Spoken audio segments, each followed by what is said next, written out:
Presyo sa isda wala naapektuhan sa pagsulod sa bagong LPA sa Philippine Area of Responsibility. Samtang supply sa karne sa merkado nagpabiling bastante karong panahon na. Si Clyde Macascas sa detalye. Pabiling bastante ang supply sa karne sa baboy sa El Salvador City Public Market. Taliwala sa mga issues hog cholera o African swine fever nga sumala pa migo sa pipila ka lugar.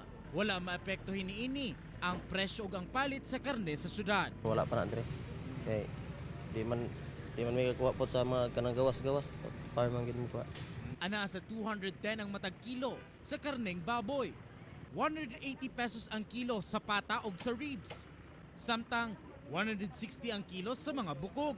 Ang atay sa baboy, tag 140 ang kilo. Samtang wala pa sa epekto sa presyo ug supply sa isda sa Luyong Bonbon sa Upol Misamis Oriental.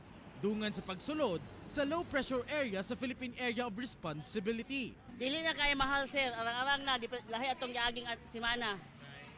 Mahal-mahal atong giaging semana sir kay naay bagyo. Kao na may bagyo pero dili na kayo mahal. Sa karon, ana sa 200 hangtod 280 pesos ang matag kilo sa yellowfin tuna.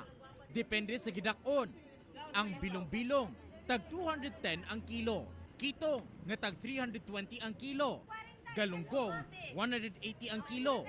Matambaka gikan 160 hangtod 200 depende sa gidakon. Bangus tag 180 ang kilo. Minanga 180 ang kilo. Amag 100, tilapia 160, tamban 50, bariles 400 ug pasayan nga tag 400 sa. Uban si James Yap sa kamera. Ako si Clyde Macascas para sa One Mindanao.